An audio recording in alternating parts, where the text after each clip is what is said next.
Bienvenue à tous et à toutes. C'est encore nous. Voilà, c'est encore nous. On va commencer. On va tranquillement commencer. Je suis pas stressé parce que du coup c'est moi qui gère un peu la technique et c'est. Oh, il y a l'Epic Oh, Bass Epic Guy. Bass Guy. Régis, comment vas-tu? Régis. Régis, c'est l'angoisse. C'est la dernière fois qu'on fait ça, je peux te le dire. On fera plus jamais ça. On va pas jouer à Pokémon en plus, malgré le fait qu'il y a mon background. L'overlay est hyper cool. Bien sûr, il est hyper cool. Et c'est pour ça qu'on l'a mis. C'est pas parce qu'on n'a pas les autres.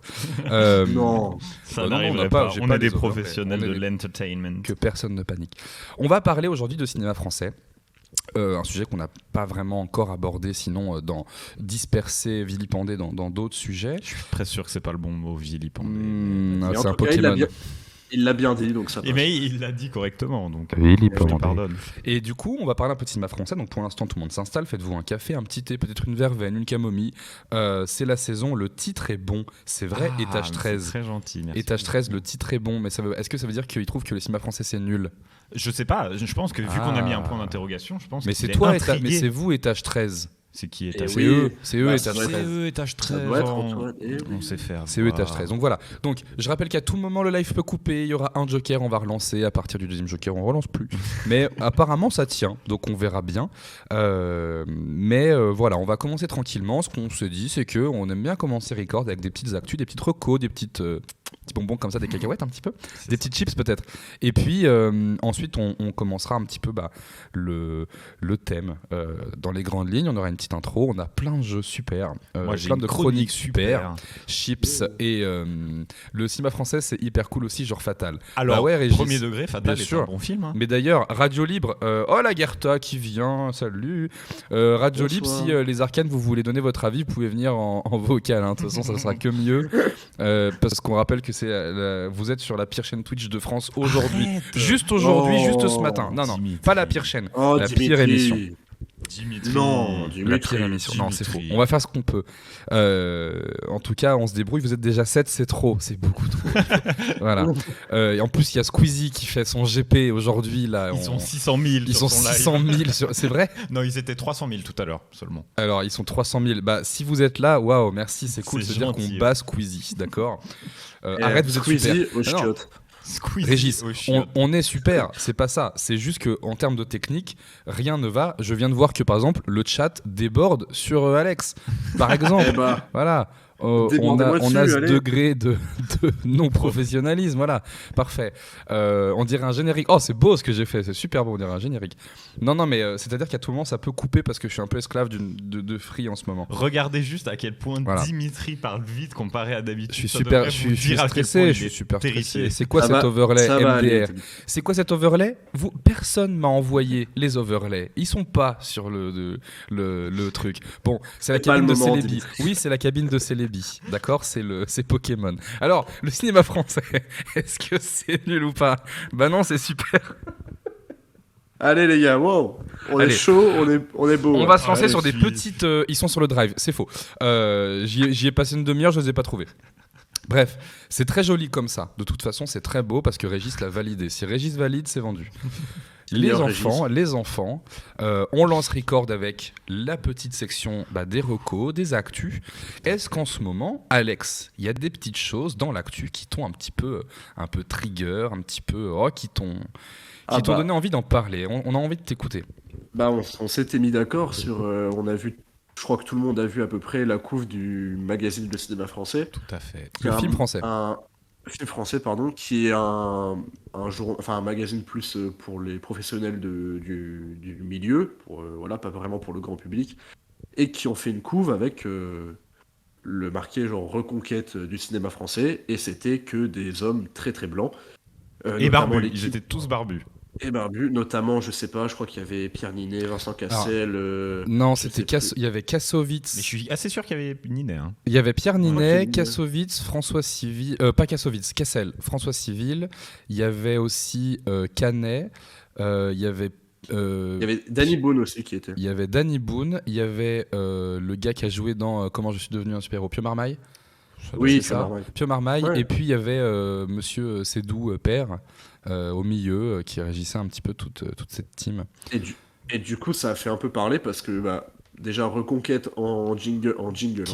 Ça fait un peu penser à Un petit quelqu'un jingle reconquête peut-être, vas-y. un petit- ça fait penser un peu à quelqu'un dans le milieu politique. Et puis, bah, faire Reconquête, on va reconstruire le cinéma français avec que des hommes blancs cisgenres.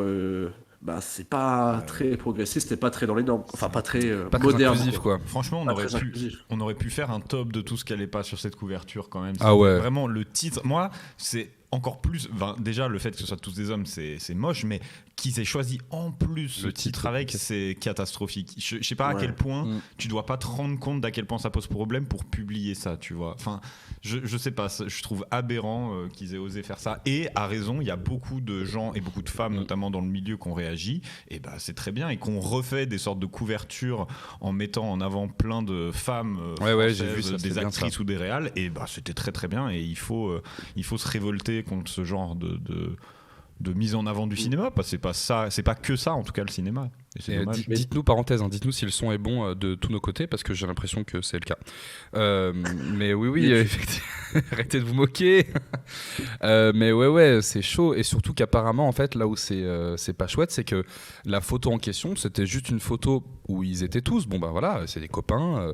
Ils ont quasiment tous fait des films ensemble, donc c'est des copains. Mais c'était pas un shooting photo où on leur a dit on va faire la couve du cinéma français, machin. C'est une photo qui a été faite et qui a été utilisée après. Avec tous les droits de photographie, et c'est rien d'illégal. Mais en gros, c'est plutôt aucune des personnes sur la photo n'était en mode trop cool cette couve qu'on va faire et tout ça. Ça a été uniquement une décision éditoriale scandaleuse en fait, qui a été faite après. Et d'ailleurs, je crois que ça a été dit un peu que certains en fait l'avaient découvert qu'ils étaient en couve du cinéma français, ou alors on leur a dit bah tu seras en couve du cinéma français, du film français pardon. Mais voilà, c'était pas aussi, ça c'est important pour désamorcer en fait tout ce qui peut être fait contre ces acteurs quoi. Tu vois, je pense pas que de la part du film français, je pense pas que c'était forcément une volonté de faire genre Reconquête, allez, tu vois, on va mettre que des hommes et tout. Je pense qu'en fait, c'est juste qu'ils sont tellement déconnectés des enjeux actuels sociétaux et tout, qu'en fait, ils l'ont mis. Personne dans l'équipe s'est dit, et c'est quand même fort quoi, que personne dans l'équipe se soit dit, attends, mais il y a un problème qu'il y ait que des hommes blancs. Il n'y a pas du tout de minorité, enfin, tu vois, c'est ça. d'inclusivité là-dedans. Donc, je pense pas qu'il l'ait fait dans une pensée un peu conservatrice, et voilà. Je pense que c'était vraiment juste, ils l'ont fait, ils se sont dit, allez, on fait ça, mais c'est quand même, ça me paraît très gros, quoi. Ouais, moi je pense je suis d'accord avec toi, c'est surtout une sorte d'énorme maladresse sûrement de leur part. Enfin, moi je leur accorde le bénéfice du doute, mais n'empêche qu'à un moment faut se remettre quand même en question, parce que comme tu dis, c'est hyper déconnecté. C'est ça. Et c'est terrible d'en arriver là aujourd'hui. Même si c'est une maladresse, ça, en fait, c'est que ça pointe du doigt, et c'est la leçon qu'il faut. Oui, les arcanes, ils sont trop beaux tes gifs. Bon courage les boys, merci frérot. Merci. Désolé pour l'overlay, on va faire une super émission, tu verras, le replay va être cool. Mais en fait, au-delà de ça, ce qui est important, ce que ça pointe du doigt, c'est que en fait, ça montre que c'est loin d'être un automatisme, en fait. Voire, pour certains, c'est encore ok de se dire, je vois pas ce qu'il y a de mal à faire une affiche avec 7 gars blancs barbus qui écrit Reconquête. Moi, c'est vraiment, je rejoins un peu Arnaud, c'est vraiment le titre, quoi. Parce que par exemple, il y avait une photo qui avait été faite sur un magazine américain il y a très longtemps, je vais pas dire le nom, donc on va inventer, ça s'appelait The American Film. Mais en gros, c'était une couverture qui était folle. Où il y avait pêle-mêle, il y avait Norton, Tom Hanks, Harrison Ford, il y avait Schwarzenegger. Il y avait un antivirus. Il y avait je sais plus qui il y avait. Il y avait Wesley Snipes, c'est sûr. Il y avait des chaussures. Oh putain, je vais le muter. Il y avait Morgan Freeman, je sais plus. Bref, il doit y avoir une dizaine d'acteurs mecs. Alors pas que des blancs pour le coup. Une dizaine d'acteurs mecs qui étaient sur la photo, un peu en mode Peaky Blinders. La photo est très très stylée. Et c'était le message, c'était un peu en mode nostalgie. Voilà, c'est ces grandes figures, notamment des films un peu d'action ou tout ça. Mais le message était totalement différent. C'était pas du tout un truc de voilà le futur du cinéma américain, c'est que ces mecs testostéronés badass avec des voix qu'on adore écouter qui sont bien suaves. C'était plus réunion de potes. En plus, c'est toute une histoire avec le nouvel Hollywood, avec Schwarzenegger, Bruce Willis et Stallone qui ont créé aussi genre Planète Hollywood. Il y a plein de trucs. Et c'est plus un peu une réunion de copains sans autre prétention que voilà certaines personnes machin. Mais il n'y avait pas ce truc de le cinéma français, c'est ça. T'as vu, 7 blancs, c'est eux. et qui est folle en fait. Genre, il y a des noms qui viennent en tête de pourquoi Danny Boone, pas d'autres. Enfin, je sais pas, Danny Boone, c'est quand même vraiment pas. Je sais pas.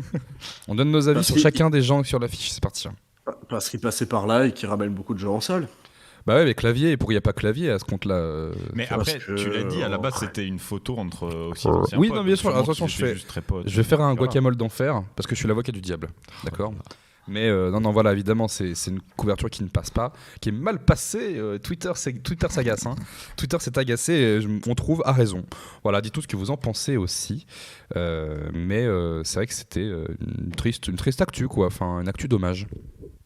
Dommage, ouais. Surtout quand on voit que, par exemple, dans des cérémonies, par exemple l'année dernière, avec le Festival de Cannes, où tu as des personnes comme Julia Ducournau qui ont été récompensées, même si je suis pas un grand fan de Titane, bah, c'est quand même, ça montre quelque chose. Bateau, ouais. On va parler, toi et moi. On va parler, Alex. Ah, vous allez vous bagarrer, ça va être bien. On parlera tout à l'heure. Non, mais tu vois, même si je suis pas le plus grand fan de Titane, bah, j'étais quand même très content que Julia Ducournau gagne la palme et que ça montre un peu que bah, y a pas que des hommes blancs qui gagnent tout le temps, tout. Tout à fait. Et du Dans coup, cet océan, elle a gagné la palme. Ouais. Ça fait un peu retour en arrière. Bon, c'est dommage. Après, j'espère que c'est juste un épiphénomène comme ça et que ça va se passer, mais bon. Moi, j'espère aussi, mais j'ai du mal à y croire quand même. Comme tu dis, je pense qu'ils sont tellement déconnectés. Je sais même pas s'ils sont excusés pour ce backlash ou quoi. Si, oui, mais bon, okay. C'était on savait pas, on s'est pas rendu compte. Bah, un petit peu quand même, je pense. Ouais. Mais ouais, d'accord. Alors, il y a d'autres actus. D'ailleurs, on a dit c'est dommage. C'est plus scandaleux que dommage, mais voilà. Mais on a parlé d'autres actus. Arnaud, toi, t'as soulevé un truc aussi. Ah bon ? C'est qu'il y a eu une bande-annonce qui est sortie. Ah oui, putain. Bah ouais. Puis moi, j'aime bien parce que ça va un peu faire du teaser pour ma chronique. Il y a eu tout récemment la bande-annonce du tout nouveau Astérix, dont j'ai oublié le titre. Astérix Tokyo Drift. Bref, mais le nouveau Astérix et Obélix qui bénéficie d'une sorte de bande-annonce assez monstre, avec des effets comme j'en ai rarement vu pour des films français, encore plus des adaptations. Vraiment, la bande-annonce, elle a une musique épique, tu croirais que c'est Hans Zimmer qui est à la réal. Et moi, je sais pas si j'aime bien ça, mais en tout cas, je trouve intéressant C'est l'Empire du Milieu, je crois, non ? Peut-être, ouais. Ouais, je crois que c'est ça. Ouais. Et je trouve intéressant en tout cas le traitement qu'il y a de ce nouvel Astérix et comment, à quel point en tout cas les Astérix depuis une vingtaine d'années maintenant, depuis on va dire Mission Cléopâtre quoi, en 2000 et quelques, c'est un peu devenu une sorte de lieu commun et d'habitude à la française où les Astérix sont des gros films à chaque fois quand on en a un qui sort. Et là, je trouve qu'on le voit absolument avec le trailer pour celui-là, qui a encore une fois dans lequel on a mis des moyens dantesques. Et j'ai l'impression qu'on va voir un film hollywoodien presque avec ce Astérix, alors que entre guillemets c'est que Astérix. Alors après voilà, ouais, je suis d'accord on peut en avec parler. Toi, ouais. Et moi, de toute façon, j'aurai une chronique sur les adaptations françaises, donc je pourrais en parler un peu plus en détail à ce moment-là. C'était affreux. Mais voilà, je sais pas comment est-ce que vous avez vu le trailer, grave. Qu'est-ce que vous pensez de surtout qu'à part le dessin animé d'Astier, on sort quand même de 10 ans d'Astérix moyen, quoi. Enfin, voire. Et t'es gentil, hein.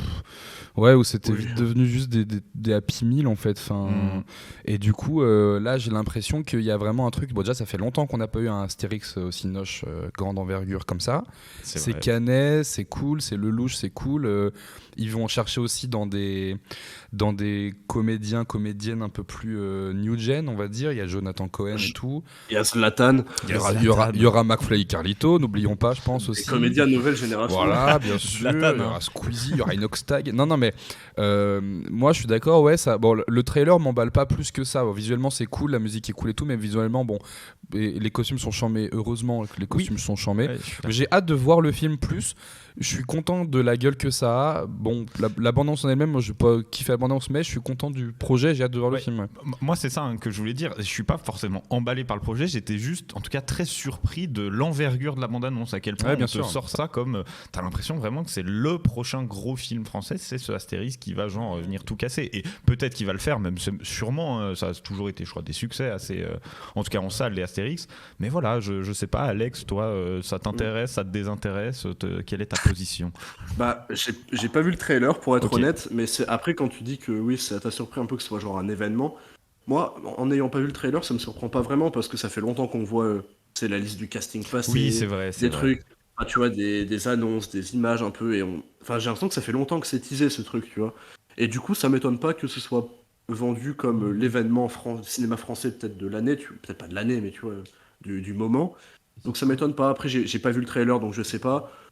À part Mission Cléopâtre, je suis pas un grand fan des films Astérix non plus. Bon, j'irai le voir parce que. T'es pas fan de Parce qu'il y a Jean-Pierre Zlatan. Castaldi en Caius Pupus Caius Bonus, pardon. Je suis pas fan de Zidane non plus. T'es pas fan De ce Oh. numéro 10, Numéro 10, mon pote. le hein. cousin Je de te numéro rappelle, 10. Wow. Et Mais j'irai le voir pour la culture, je pense. Ouais, oui. C'est beau, c'est superbe. Ben voilà. Bah c'est cool. Il y a d'autres petites choses un peu que vous avez vues. Oui, je crois oui. qu'on a quelqu'un d'un peu énervé sur notre gauche. Oula, Regardez-le comme il Oulala. va s'énerver. il est sous-polé. Ah. Vas-y. Moi là, je suis énervé. Je sais pas. Tu vas l'être, j'ai Tu l'impression. vas l'être. Attendez, je gloute un petit peu pour. Il est en train de préparer sa voix de colère. Bon, Il est colère. alors. Là, je vais juste parler peut-être une petite minute parce que j'ai besoin d'en parler à quelqu'un. Je vais chercher le popcorn. Le popcorn. Le Je sais popcorn. pas, je sais pas si vous, ou dans le chat ou quoi, vous avez suivi le dernier festival de Cannes, parce qu'il y a un film qui a fait un peu débat et qui est reparti avec la Palme d'Or, qui s'appelle Sans filtre, réalisé par Ruben Östlund, qui est un réalisateur suédois, il me semble, qui avait déjà eu la Palme d'Or pour The Square il y a quelques années. J'étais déjà pas très fan de The Square, là ça sort, je vois qu'il y a des gens qui adulent le film, d'autres qui disent que c'est une honte et tout, donc moi un peu hypé, et puis c'est quand même une Palme d'Or, je me dis j'y vais et je vais voir. Et ben, ça m'a fait tout drôle de voir que c'est peut-être l'un des pires trucs que j'ai vu en salle de cinéma depuis peut-être de l'année, à part Arthur Malédiction. Et non, j'ai trouvé ça odieux, terriblement stupide, parce que c'est vraiment quelqu'un qui s'est réveillé, qui a dit, mais attends, dans le monde, il y a des gens qui ont de l'argent, d'autres qui en ont pas. Et c'est fou quand même. Après, il a pas tort. Et- Hein. C'est vrai. Il a Il a pas- raison, le mec. Il a raison. Il n'a pas tort, mais le film est divisé en 3 parties. La première partie sert à rien à part développer 2 personnages, mais ils sont redéveloppés dans la deuxième partie, donc on aurait pu l'enlever. La troisième partie je trouve ça honteux. Et après, il y a la scène qui a fait beaucoup parler à Cannes. Je sais pas si vous avez vu, ou en gros, juste pour peut-être résumer le film, peut-être pour ceux qui l'ont pas. Oui, résume-le nous. On suit des influenceurs, des très grands bourgeois sur un yacht de luxe qui font une croisière et il va avoir une petite tempête et du coup bah ça va partir en steak. C'est la traversée mais de j'ai vu. c'est la traversée de McFly et Carlito. Ah non, mais j'ai vu. Un- mais un peu Ces ça, mais en influenceurs beaucoup sur plus un riche. bateau. Ouais, Ah, mais d'accord. dans ma tête, c'était un film français, mais non, c'est avec Woody Harrelson, tout ça. C'est ça. Ah, mais putain, la bande-annonce avait l'air trop cool. Ah, dingue. Eh bah, ok. Ouais, Et ouais. bah il y a une scène qui a fait beaucoup parler parce que c'est là où ça change vraiment d'ambiance. C'est quand bah, t'as la tempête et d'un coup, bah, du coup tu sais le bateau il tangue un peu, tout le monde mange et tous les grands bourgeois se mettent à se vomir les uns sur les autres, tout ça. Ah, il y a du caca qui ressort des toilettes, bref, ils sont. Et là, tu te dis vraiment, dans la salle, il y a ceux qui font genre, oh là là, c'est choquant, d'autres qui font, oh c'est trop marrant, les riches, ils ont du caca sur le visage, et il y a moi qui fais, bah si tu veux faire un film anti-bourgeois, anti-fasciste, tout ça, et bah tu regardes Salaud de Pasolini ou La Grande Bouffe, et voilà, c'est bon. Enfin, Moi, je dois Et dire du coup- que tu m'as chauffé à aller le voir. Je pense que Non, tu bah- vois, ce soir, je fais rien. Je vais checker tout de suite les horaires de Gaumont. Je vais aller En voir fait, le en caca fait, ça sur les bourgeois. m'aurait pas dérangé de voir ça parce que si c'était un mec qui sort de nulle part qui fait ce film, je dis bon ok, tu vois, c'est un mec qui fait un film anti-bourgeois, j'ai rien contre ça et ça me parle même plus. Mais dans ce cas-là, quand t'es vraiment anti-bourgeois, bah tu vas pas présenter ton film à Cannes. Si tu le mets à Cannes, tu vas pas à la cérémonie et quand on donne la Palme d'Or, tu lui dis allez niquer Je vos la mères veux et pas. tu vas pas non plus venir les larmes aux yeux, oh là là, c'est le plus beau jour de ma vie. Non, bah non, Ouais, c'est il pas y a- possible. Enfin, C'est l'hypocrisie qui t'emmerde un peu. bah exactement. Bah, Mm. c'est comme et The Square, c'était la même chose. Il avait fait un film pour dénoncer la haute bourgeoisie et tout. Il avait déjà eu la Palme d'Or. Là, il a une deuxième Palme d'Or d'affilée. Il rentre dans l'histoire. Pour moi, ça me fait chier. Je Alors, trouve mais ça. c'est marrant parce que du coup, alors il y a la démarche, comme tu dis, qui peut être questionnable et tout ça, mais au final, ça marche, ça fonctionne. Si le message, bon, alors il y a un côté, voilà, on lance du caca sur les bourgeois. C'est vraiment mais, ça. C'est vraiment ça. mais au final, sur 2 films, c'est quand même que ça fonctionne. Donc, est-ce que, tu vois, genre le gars, ok, va chercher sa palme d'or, il est pas dans. Est-ce que t'es obligé d'être. J'exagère. Est-ce que t'es obligé d'être Banksy pour, tu vois, Non. en mode genre, je réfute toutes les ficelles du système, alors que c'est con parce que ça parle de son film. Et moi, tu vois, si on n'avait pas parlé là parce qu'il avait la palme d'or, je serais jamais allé le voir, quoi. Peut-être. Tu vois. Bah, tu vois, je pense pas. Non, je pense pas qu'il faille forcément être Banksy, être, tu vois, anonyme et tout, insulter tout le système. Mais en fait, si tu fais un film qui dit les bourgeois, je vous chie dessus. Si les bourgeois te disent on a adoré ton film, c'était super, c'est qu'il y a un problème. Ouais, je c'est te comme rejoins. quand Ok, t'as- bon, ok, tu m'as Tu convaincu. vois Ouais, c'est comme quand t'as un Lars von Trier qui Après- essaye de faire des films affreux et que tout le monde dit c'est top, il se dit merde, j'ai raté un truc. Ouais. Et il aurait dû réagir comme ça. Voilà, c'est ça qui m'embête. Voilà. Je suis peut-être un petit rageux qui me dit bon, c'est pas chiant. Oui, Régis, t'inquiète Voilà, pas. mais, On te lit, mais Régis. voilà. Ouais, Ça mais m'a fait mal. ok, non, mais je peux Mais- comprendre. Alors, moi j'ai une question qui follow parce que t'as dit c'est le truc le plus affreux que t'as vu au ciné. Parce que peut-être que le message a pu t'emmerder, mais le film en lui-même aussi, tu le trouves mauvais du coup. Tu disais des problèmes de rythme et de structure, mais Ouais. c'est pas un bon film du coup, en plus d'avoir un Bah. message qui se pète la gueule selon toi? Bah, moi, il y a le truc à sauver, c'est qu'il y a un bon tempo comique. En vrai, il y a des Ok. moments un peu drôles et tout. Il y a des dialogues marrants, notamment Woody Harrelson qui joue très bien et qui sauve un peu le bordel. Mais sinon, en termes de placement de caméra, de rythme, je trouve ça long. Hmm. Voilà, je trouve pas ça vraiment innovant visuellement. Je trouve pas que ce soit un très grand cinéaste et qu'il reparte avec 2 palmes d'or. Il rentre dans l'histoire alors que bah, c'est pas vraiment un grand de la profession non plus. Ouais. On lui a Ça me dit, fait chier. t'as 2 palmes, tu bats des records, quoi. Voilà, et surtout, Ah ouais. il avait fait The Square. Les gens qui avaient pas aimé ont dit putain, c'est trop long, c'est pompeux pour rien et tout. Ils lui ont donné une palme d'or. Du coup, il s'est dit bah, je coupe pas mon film et je continue. Et bah là, maintenant qu'il en a une deuxième, j'ai peur de voir son prochain, Ouais. ça va être encore pire quoi. Ah bah, Donc il voilà. va viser les Oscars.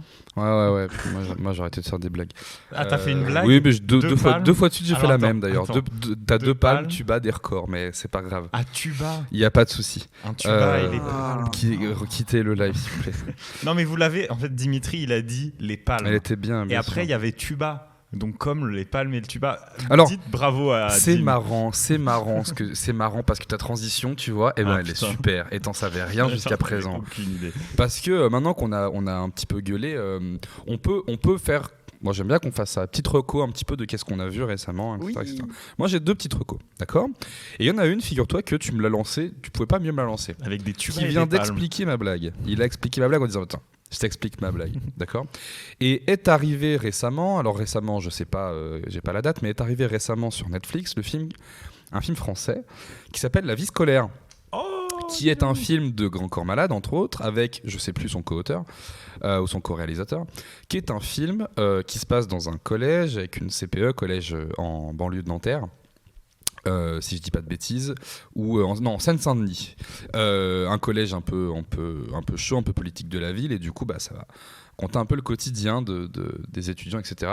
C'est un film brillant, c'est formidable, et notamment il y a le personnage qui est joué par Alban Ivanov qui passe son temps à expliquer les blagues des gens. C'est formidable, c'est très très drôle. Tous les comédiennes sont vraiment au top. Le film est super émouvant, il y a des partis pris de réal qui sont hallucinants. Denis Villeneuve se chie dessus quand il voit ça. Non, des jeux de lumière qui sont fous. On n'attend pas ça sur un film dans un collège en France en plus. Si vous ne l'avez pas vu, je crois qu'il a quand même été aussi sacrément salué, récompensé ce film. Je vous invite à le voir vraiment pour justement découvrir vraiment un film français qui va au-delà de tout ce qu'on va dire aujourd'hui en fait, tous les clichés qu'on peut avoir. Qu'est-ce qu'il fait avec ses doigts? Et non, je Ah voulais oui. juste rajouter.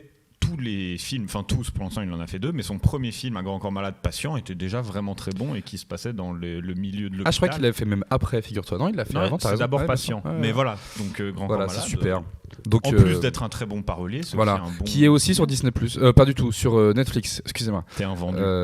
Pourquoi je parle de Disney+, parce que je vous recommande un deuxième truc sur Disney+. Il est fort. Et Arrête oui. pas de mater des Non, trucs.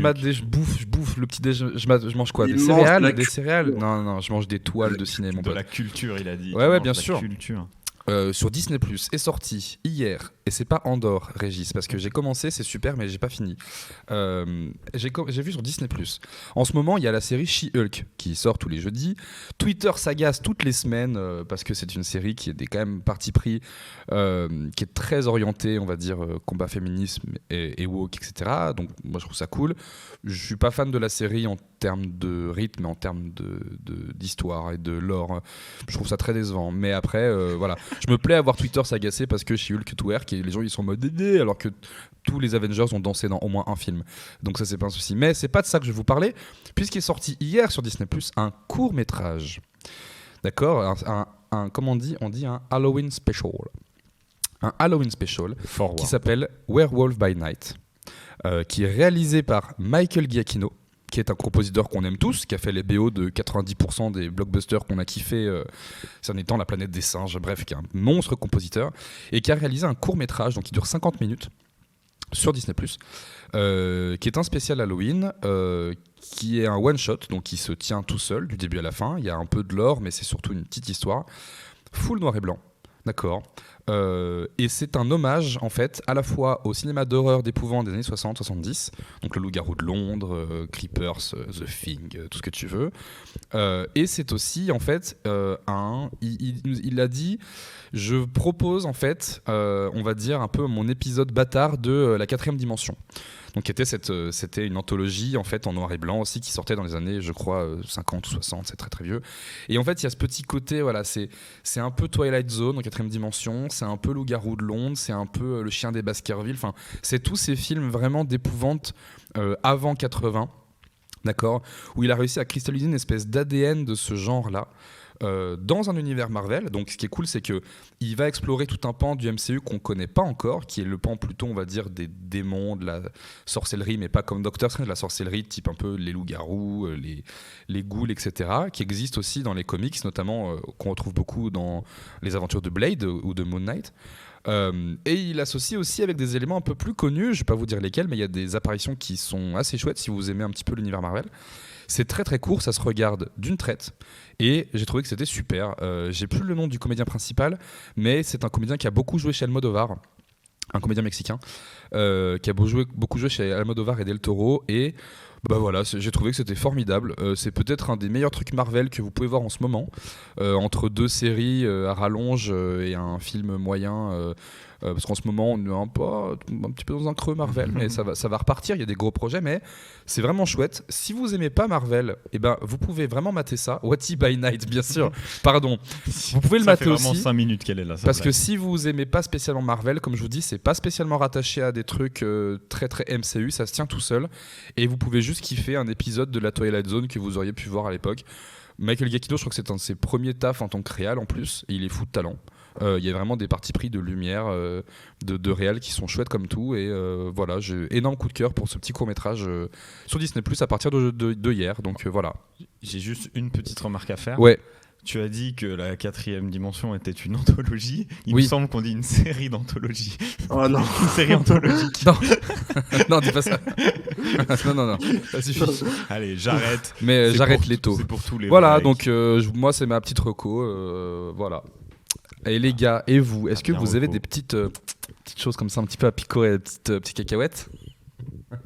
J'ai pas envie de te répondre quand tu le dis comme ça. C'est vrai. Alex, il regarde ses notes. Ouais, bah en fait c'est que moi, à part détester le dernier film que j'ai vu au cinéma, non en vrai, putain en fait tous les films que j'ai vus au cinéma je les aime pas. Wow, non parce que j'ai vu Don't Worry Darling il y a pas longtemps, j'ai trouvé ça vraiment oubliable. Ah bah j'allais le voir aussi, moi je vais aller le Bah voir. non, Moi, en vrai c'est Ça démonte tout ce que je veux voir au cinéma. Moi, j'ai juste envie parce que je trouve que la genèse du projet, plus on parle de film, Oui, plus ouais. c'est vrai. Juste pour non, ça. en vrai c'est très intéressant visuellement, c'est pas désagréable, j'ai passé un très bon moment, mais juste ça réinvente pas l'eau chaude quoi. Genre si t'as vu Matrix, si t'as vu le Truman Show, tu vois des trucs comme ça, dès les 10 premières minutes tu vas dire ok c'est comme ça que ça finit. Ça balance pas mal de pistes qui finalement aboutissent pas trop. Ah si, je sais de quoi je pourrais vous parler, mais je sais pas si c'est encore en salle. J'ai vu Les 5 Diables, qui est un film français. Et bah voilà, avec J'ai vu Adèle, dites son nom de famille. Adèle Exarchopoulos. Voilà, bien, Exarchopoulos, bravo, ouais. c'est pas si dur. Et je l'ai vu il y a quelques semaines déjà, et franchement, grosse claque, ça rentre dans mon top de l'année direct, parce que c'était... franchement, bah, on va parler de cinéma français, et je m'attendais pas à ça, c'est une vraie proposition de cinéma fantastique, avec un côté... je sais pas, un côté un peu social quand même, mais une vraie œuvre fantastique intéressante qu'on n'a pas l'habitude de voir au cinéma français actuellement. Et puis Adèle Exarchopoulos, c'est incroyable comme d'habitude. Adèle comment? Non, franchement. Parce que là t'es tombé, je crois que tu me dis ça. Adèle. Adèle, d'accord. Adèle Blanc-Sec. Adèle Blanc-Sec, ouais, mortelle Elle est- Adèle. Non, franchement, Les 5 Diables, si vous avez l'occasion d'aller le voir, pour soutenir le cinéma français, La franchement, morte c'est top. Adèle. Mais arrête, Allez. laisse-le parler en fait. Allez. Mais l'irrespect, il est terrible. Allez. Toi, il t'a laissé parler de ton film en noir et blanc de merde. Donc vas-y, calme-toi un moment. Ça y est, on l'a perdu. Il est plus là. Ah, excuse-moi. Mais bah, très bien, moi j'avais très envie d'aller voir ce film et tu m'as encore plus Eh ben, je vous le donné envie conseille, d'aller franchement, voir. ouais. Voilà. Merci beaucoup. Il est plus avec nous. Du coup, c'est ta reco, c'est donc Les 5 Diables. Les 5 Diables de. J'ai plus le nom de la réelle, c'est une femme qui l'a réalisé, je sais plus. Léa Missius, je crois, Mais, comme ça.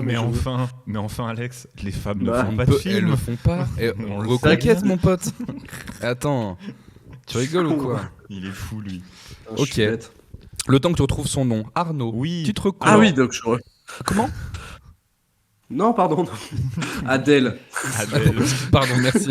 Bonsoir. Moi, Waouh. contrairement à vous, j'ai pas vu grand chose de nouveau récemment, donc pour mes recos, je vais faire le connard parce que je vais vous recommander un truc qui est pas actuel et qu'en plus c'est pas un C'est film. pas un puisque, film. Voilà. Dis-toi C'est bien, un ça va plat. être C'est un quoi plat. Une série, évidemment, Ah bah, que je vais dis vous donc, recommander super. une série. Bah, Oh, oui, on a désolé. fait un épisode dessus. Écoutez, Oh. ça restera ma marque de fabrique, c'est mon petit côté à moi dans Record, je parle de séries. C'est vrai. Et pensez bien T'es que je vais série- parler est-ce de que t'es un séries sérivore françaises à un moment. hein. T'es un Pensez sérivore. bien. Elle est même pas française, ta série? Non. Ouais, bon, bah écoutez. Allez voir Squeezie qui Elle fait est- des voitures. Moi, je voulais vous parler de Utopia, la série british. Alors attention, quand vous regardez Utopia, regardez bien la version british et pas la version américaine qui a été faite il y a 2-3 ans sur Amazon qui pue du bec, alors que la version british est fantastique. Moi, j'avais découvert cette série il y a quelques années maintenant, de façon pas très légale. J'avais impossible à trouver en streaming, impossible à trouver en DVD, donc j'avais dû la regarder sur Dailymotion sans sous-titres, c'était un enfer. Et pendant notre voyage à Londres récemment avec mon acolyte à ma gauche, j'ai trouvé à Londres le coffret des 2 saisons DVD. Donc sachant que moi je n'ai jamais vu la 2e saison et que j'avais vu la première saison sans sous-titres, je me suis dit putain, c'est la bonne occasion pour enfin découvrir en bonne qualité cette série, et c'est encore mieux que ce dont je me souvenais.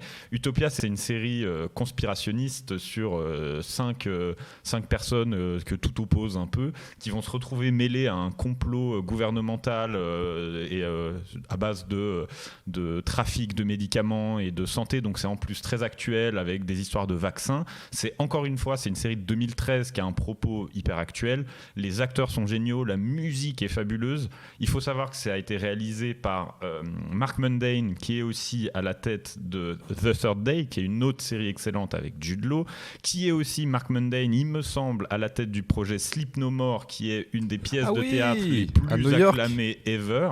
Donc vraiment, ça vous pose un peu le cast. Il me semble que ça a été écrit Utopia par Dennis Kelly, qui, d'après un ami qui est très théâtreux à moi, est un des auteurs de théâtre les plus aussi acclamés au monde. Donc vraiment, ça vous donne l'idée du cast de fou que c'est. L'histoire est hyper prenante, c'est très bien joué, très bien écrit, c'est drôle par moments, triste par d'autres. Vraiment, Utopia, c'est génial. Voilà. Trop bien. Et Régis qui nous dit 2 hommes foudroyés, c'est un Je complot. suis d'accord avec J'ai lui. beaucoup aimé la Je référence. suis d'accord avec lui. Alors, Voilà, j'ai recommandé une série pas française, pas récente. voilà. Merci à vous. Déjà culte, Déjà culte. en plus. Mais Oui, c'est trop oui. bien, c'est cool si ça peut faire découvrir à des gens. Alors, Bah parce qu'en plus, comme je disais, elle est très difficile à trouver en France, donc je pense qu'elle est assez méconnue en France. Ah et ouais. Il faut mettre la lumière sur cette série. mais elle a sa Voilà. fanbase quand même, j'ai l'impression. Elle revient souvent dans les Utopia, tops, etc. Utopia, Alors, Utopia. il est temps d'attaquer un petit peu le thème. Hein. Ah bah oui, après une On demi-heure. va tailler le bout de gras, comme on dit, parce que qui dit cinéma français dit bon pinard et saucisson finalement, parce fait que le peur cinéma de ton nom. français, c'est quand même un peu nul. Hein. En tout cas, c'est ce qu'on se plaît à entendre, Et et oui. nous, ce qu'on va se Waouh. plaire à contredire À aujourd'hui. démonter sec. Et je crois que le compère Alex, il a envie, il a une plume acerbe, le man, et il a Waouh. des trucs à dire sur le sujet. Ouais, et ben en fait, c'est juste une petite intro pour. À la fraîche. À la fraîche, à la cool, parce qu'en fait, c'est vrai qu'on a commencé à préparer cette émission en se disant est-ce que le cinéma français, c'est chiant? Parce que c'est vrai que souvent, on entend dire que le film français, il y a que des comédies racistes écrites au clavier ou des drames chiants avec des titres à rallonge. Et ils ont du tous coup- un cancer à la fin. Et même au début, mais ils le savent pas encore. C'est vrai, pardon. Et du coup, je me suis dit, mais pourquoi cette image, d'où ça vient et tout? Et j'ai pas trouvé de réponse, donc j'espère qu'on pourra en discuter tous les trois. Mais en fait, je me suis dit, le cinéma, tout le monde s'inspire de tout. Et notamment, quand tu prends des grands réals, par exemple, je sais pas, tu prends un Scorsese, un Coppola, tous les mecs du Nouvel Hollywood, ils sont très fans de la nouvelle vague. Même Tarantino, quand il rencontre Belmondo, en vrai, il est comme ça. Quand il parle de Godard, il est en sueur. Et du coup, je trouve ça assez marrant, intéressant, que des grands cinéastes comme ça d'une certaine époque, et même aujourd'hui, par exemple, quand Jean-Luc Godard est décédé récemment, je trouve que le grand public a pas beaucoup réagi, que finalement ça fait un peu oui, bah, c'est un vieux con qui est décédé, alors que le monde du cinéma était un peu endeuillé, notamment des cinéastes français, mais surtout, et ce qui est ça qui je trouve intéressant, américains. Et du coup, je me suis dit, mais pourquoi le cinéma français s'exporte très bien? Pourquoi le cinéma français a autant marqué le monde du cinéma et a révolutionné tout ça, notamment avec la nouvelle vague? Et pourquoi nous, en France, et surtout le grand public français, chie un peu sur le cinéma français et se dit, finalement, il n'y a que des comédies racistes et des drames chiants, comme je disais tout à l'heure. Et pourquoi Explique-nous. Justement, c'est pour ça, j'ai envie qu'on en discute tous les trois. Très bien. Parce qu'en fait, oh là là, Dim disparaît. Il se barre, hein. Il est énervé par ta chronique. Il est énervé. Je rigole. Et du coup, je me suis dit, en fait, là, peut-être pour les gens qui regardent, on va citer plein de noms, plein de super artistes, plein de super films. Parce que c'est vrai que le cinéma français, depuis toujours, même, je sais pas, tu prends Méliès, quoi, qui a inventé carrément, limite la science-fiction et qui a démocratisé l'art, tu vois. Après, il y a eu plein de mouvements, plein de grands auteurs, de Godard à Blier. Maintenant, tu vois, t'as des mecs comme, je sais pas, Gaspard Noé. Tout à l'heure, on parlait de Julia Ducournau. Donc, en fait, c'est un cinéma ultra riche qui, même actuellement, on voit dans des cérémonies. Je parlais de Julia Ducournau, c'est le meilleur exemple récemment qui a eu la Palme d'Or. Donc, en fait, même Léos Carax qui a présenté Annette. Bref, bien sûr, Annette, c'est trop bien. Voilà. Donc, en fait, on a une myriade de grands auteurs. Et du coup, j'ai envie qu'on en parle tous les trois et qu'on se demande, peut-être pourquoi les cinéphiles avérés, les cinéastes reconnaissent la qualité du cinéma français et que dans le monde entier, par exemple surtout aux États-Unis, quand tu vois des mecs comme Dupieux qui arrivent vachement à envoyer leurs films dans des petits cinémas bis et tout, alors qu'en France ils galèrent de fou, et que plein d'artistes français partent aux États-Unis pour faire des films parce que c'est plus simple à financer, etc. Pourquoi en France on est si galère et si on crache autant sur nos artistes et nos créateurs? Voilà, c'était une petite intro. Pour moi, parce que je me pose des questions. T'es un philosophe. Pour moi, t'as déjà donné un peu la réponse à ce questionnement. C'est un problème de reconnaissance où en France, ils galèrent juste à distribuer leurs films. Du coup, on leur donne pas l'espace qu'ils voudraient avoir. On leur donne, le public aussi est on leur vend souvent très mal ces films. Du coup, le public français va aussi se diriger vers des trucs un peu plus entre guillemets doudou. Donc, c'est-à-dire toutes ces comédies racistes dont on parle et que tout le monde c'est vrai que c'est. Attention Arnaud, le racisme c'est doudou? Non, pour les gens. Wow, Arnaud, la France est raciste. Hein. Clippez ça. Non, Arnaud demain dans le cinéma, dans le film français. Reconquête, Arnaud. Regardez le succès de Qu'est-ce qu'on a fait au bon Dieu. Bon, je vais pas vous expliquer pourquoi c'est pas très. T'écris de quelle main? La gauche. Non, c'est faux. Je suis droitier, mon pote.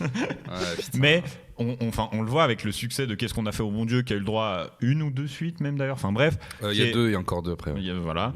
Et du coup, pour moi, ça montre bien que c'est plus que le public français demande. Et comme c'est ce que le public français demande, malheureusement, le reste n'a pas sa place. Moi, j'ai peut-être une autre piste. On dirait que c'est un documentaire, tu sais, sur les dinosaures, genre les paléontologues ont une autre piste. Il y a vraiment.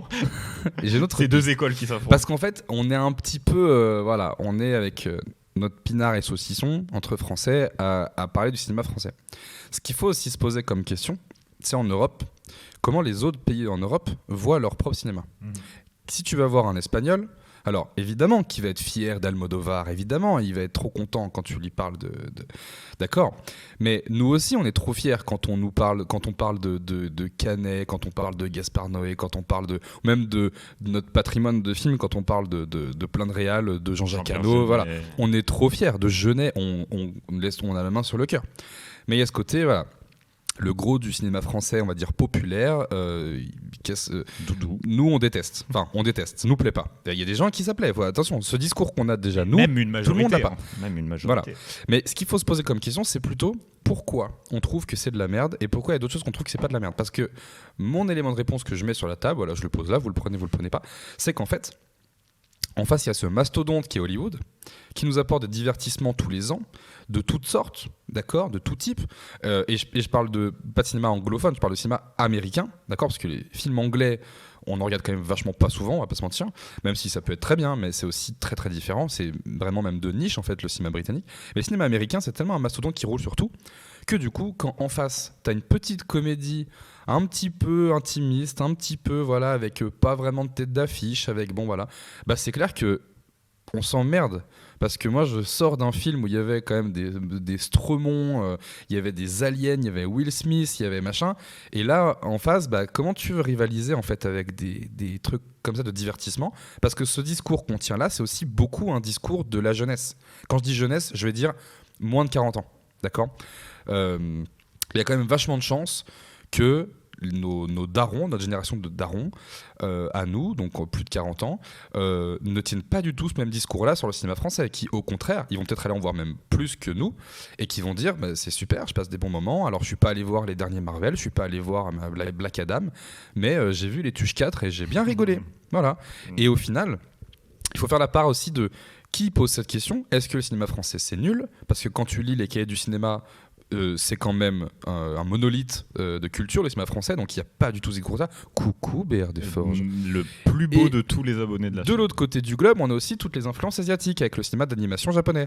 Et en fait, on est compressé entre ces deux trucs-là, qui sont, attention, je suis fan, évidemment, mais c'est vachement plus difficile de tirer son épingle du jeu. C'est-à-dire que si tu fais pas de la SF, ou si tu fais pas de l'action, ou pas du thriller, en fait, t'es un peu mis de côté, d'accord ? Et si tu fais du thriller ou de la SF, en fait, il y a toutes les chances qu'on te compare au banger outre-Atlantique et que du coup, tu passes pour une merde, d'accord ? On n'a pas beaucoup de SF en France, pourquoi ? Parce qu'on peut pas rivaliser avec les budgets hollywoodiens et qu'on pourra jamais. Le Visiteur du futur, c'est chambé. Il n'y a pas d'argent dans le Visiteur du futur, c'est dérisoire ce qui se passe. Je crois qu'il y a 5 millions de dollars. Ou d'euros, je sais que je me mélange avec Hollywood, mais on fait pas de SF en France, on peut pas faire de la grosse SF, donc on doit faire de la SF avec ce qu'on peut. Et c'est pour ça qu'en fait, soit on est un peu entre guillemets hors compète face au genre des autres pays, soit on fait des films du coup d'auteur parce qu'on sait faire ça, c'est con, on est super bon pour faire ça, mais ça plaît pas aux jeunes. Du coup, il y a ce côté où ce discours, le cinéma français c'est nul et c'est chiant, j'ai l'impression qu'il vient un peu de ce truc-là, alors qu'évidemment c'est chambé, mais il y a aussi tout un travail au débat, je vous laisse le micro après, promis les copains. Il y a aussi tout le débat de être curieux, s'intéresser à des genres qu'on connaît pas, s'intéresser à des auteurs, autrices, réalisatrices qu'on connaît pas. Et c'est un taf que tu fais rarement quand t'es jeune. Si tu peux le faire quand t'es jeune, c'est incroyable, mais ça vient avec le temps. Et du coup, d'où cette question de pour qui le cinéma français c'est nul, en fait. Voilà. Waouh. Tu nous as soufflé. Je sais pas. Arnaud, un petit mot peut-être. Pour qui le cinéma français c'est nul, peut-être pour qui c'est nul en fait. Ouais, c'est vrai, c'est une bonne question. En fait, je pense que ce qui est fou, c'est que tu parlais de tout le cinéma populaire. Et je pense que c'est ça ce que les gens regardent le plus, et c'est ça ce que les cinéphiles, que nous on peut être, et des cinéphiles à petite envergure, attention, je me prends pour personne, mais je pense que les cinéphiles, quand ils voient ça, ça leur fait un peu mal, sauf que c'est le cinéma qui marche. Et d'un autre côté, t'as les gens pour qui ce cinéma populaire est celui qui marche, et qui voient les autres films français, qui vont voir des gens qui regardent des films populaires, puis qui vont voir un Gaspard Noé, et vont dire mais qu'est-ce que c'est que cette proposition, c'est pas du cinéma, c'est affreux. Et donc en fait je pense que les deux, il y a un peu deux clans en France qui fonctionnent l'un contre l'autre, et je pense que c'est ça aussi le gros problème, c'est qu'on n'arrive pas du tout à réconcilier ces deux côtés, et qu'en fait c'est juste deux clans qui s'affrontent, où pour un côté c'est les films de l'autre côté qui sont nuls, et pour l'autre côté c'est les autres films qui sont nuls. Donc en fait quand tu additionnes ça, on a l'impression que tout est nul, alors qu'en fait c'est pas le cas. Il faut juste savoir ce que tu cherches et ce que tu veux regarder, parce qu'il y a du très bon partout, et ce que nous on trouve nul, sûrement comme tu l'as dit, il y a des gens qui adorent, et tant mieux pour eux.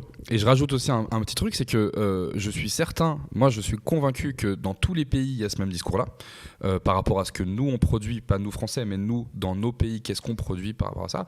Et aux États-Unis il y a aussi le même débat, alors mené à bras-le-corps par Scorsese, mais il y a tout ce débat de tu vas avoir les fans de Marvel ou les fans de gros blockbusters, je prends Marvel parce que c'est la grosse machine, les blockbusters Hollywood, et puis tu vas avoir les films à 24, ils font pas d'entrée, on va pas se mentir, The Black Knight il est même pas sorti hors sol US dans les salles, The Green Knight pardon, il est pas sorti.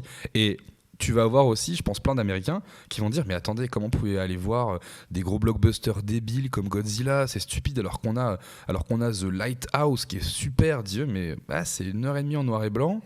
Il a fait quoi ? Il a fait très peu d'entrées, The Lighthouse, mais il y a ce discours-là, je pense, dans tous les pays en fait. Et c'est juste que nous, forcément, on a ce cliché-là aussi. Mais si tu prends des clichés des autres pays, le cinéma américain c'est Schwarzenegger contre des trucs, et puis voilà, c'est la même image un peu con, et puis t'as plein de gens à mon avis qui sont pas de notre génération mais qui vont te dire film américain ça m'emmerde parce que c'est que des explosions, boum boum, et puis voilà. Et puis nous on dit le cinéma français c'est que des gens qui ont des cancers en noir et blanc, et puis voilà quoi. Tout est une question de point de vue. Après, il faut pas oublier aussi que, même moi tout à l'heure dans mon intro, je critiquais un peu le système du cinéma français, même peut-être un peu le public aussi. Mais il faut pas oublier que en France, on est le pays qui va le plus au cinéma d'Europe. J'ai plus exactement les chiffres, mais en moyenne, on est vachement bien. Et que on s'en rend peut-être pas compte, parce que c'est vrai que quand tu vois genre qu'est-ce qu'on a fait au bon Dieu qui fait 12 millions d'entrées, tu te dis ouais, ça fait un peu mal au cul. Mais après, il y a quand même, surtout par exemple pendant le moment du Covid, je m'en souviens que quand les salles étaient ouvertes, mais que du coup il y avait plus des gros blockbusters, ça a laissé un peu sa place à des films français, français même de pays qu'on n'a pas forcément l'habitude de voir, mais là on parle de cinéma français. Et du coup, ça a laissé un peu sa place et des gens ont peut-être pu redécouvrir d'autres choses. Et j'ai l'impression que ça s'ouvre un peu quand tu vois, par exemple, tout à l'heure on parlait de Ducournau, et ben elle a quand même eu la Palme d'Or, Titane. Après, c'est un cas exceptionnel parce que ça a été vachement marketé comme le film choc, le film gore. Donc il y a peut-être des gens qui sont allés le voir, même pas en sachant que c'était un film français, peut-être. Donc c'est peut-être pas un bon exemple. Mais par exemple, je sais pas. Et puis même, c'est pas un film français, elle est belge, il me semble, Julia Ducournau. Francophone. Ouais, mais. Oui, non, mais voilà. Francophone. Voilà, et puis elle vient de la féministe et tout. Enfin, tu vois, il y a quand même un gros bagage francophone français. Mais même, par exemple, tout à l'heure, je suis très fan de Dupieux. On parlait de Dupieux, bah, je trouve que depuis quelques temps, il a eu une période aux États-Unis. Il a fait 4-5 films aux États-Unis. Il est revenu en France, et depuis, genre, peut-être, je sais pas, Au Poste, où il a eu Poulvord, Le Dain, il a eu Du Jardin. Après, réalité, son gros retour en France, c'était réalité aussi. En réalité, je vais en parler après, vous n'êtes pas prêts. Allez, yes. Et bah, vous voyez pas, mais dans ma chambre, j'ai une affiche de réalité. Beau gosse. Mais du coup, Dupieux, les chiffres, là, par exemple, pas forcément pour Incroyable mais vrai, mais genre Mandibule et tout, ça marchait bien. Incroyable mais vrai, je suis allé voir au ciné, la salle était pleine. Après, parce qu'il y a le côté peut-être comédie avec Alain Chabat. Mais quand même, j'ai l'impression que il y a ce truc. Et puis, je suis peut-être en France, mais je suis un jeune, j'ai 18 ans, et je suis curieux, et tu vois, je vais essayer de m'instruire et de découvrir d'autres choses. Et du coup, je pense que il y a quand même une partie des jeunes tu vois, tout à l'heure tu disais plus de 40 ans, je pense qu'il y a une partie des jeunes qui sont curieux, qui veulent aller voir des trucs, qui veulent s'instruire et défendre un peu la proposition française, tu vois, sans devenir trop chauvin, mais voilà. Non, puis je lis juste le chat, mais il y a BRD qui nous dit que c'est une quiche en ciné, mais il fait facilement les raccourcis dans son cerveau de ciné français égale les tuches. Donc c'est un peu ce qu'on disait aussi, il y a un côté promo, il y a un côté accessible aussi. C'est vrai qu'on n'a pas parlé de ça, mais c'est aussi ces films-là qui sont les plus mis en avant. Voilà. C'est ça aussi le problème, peut-être. Hein. Et il y a aussi, bon, on en a déjà beaucoup parlé la semaine dernière, mais il y a aussi de plus en plus, avec la conjecture actuelle, refaites cette phrase chez vous, mais aller au cinéma, c'est pour certains un luxe, donc il y a un choix à faire et on peut pas aller voir tous les films, on peut même peut-être pas aller voir un film par mois, donc on va pas aller voir un truc français avec une affiche un peu bizarre, moitié floue, voilà. Donc on va aller voir un banger. Et puis aussi, faut pas oublier le nombre de familles qu'il y a en France. Quand tu es en famille, tu vas pas aller voir Titane, tu vas évidemment aller voir Les Tuches, encore une fois. Donc il y a aussi ça. Et il nous dit aussi, marrant qu'on parle de Titane, une stagiaire lycéenne parlait de ce film qui avait traumatisé, qui a regardé en classe, très mauvais professeur, je pense, je sais pas. Attends, c'est dingue de regarder Titane en cours. Après, ça dépend en cours de quoi, parce que c'est cours de ciné, enfin c'est cours de audiovisuel. Malheureusement, c'était en cours de mécanique. Non mais aux grandes dames de l'éducation nationale. Mais ouais, bizarre de regarder Titane en cours quand même, surtout si c'est genre un peu jeune, je sais pas, collège et tout, bizarre. Mais lycée. Ouais, bah. Ouais, c'est tôt. Ouais, c'est vrai que c'est tôt. Je sais pas, je l'ai vu, j'étais au lycée. Après, ça dépend des gens, mais. Ouais. Bref, ouais, mais. Prof de sport ever. Ah oui. Mais tout à l'heure, tu vois, on disait que c'était ce qui était le plus mis en avant et tout, les comédies et tout. Enfin, surtout les comédies populaires et grand public.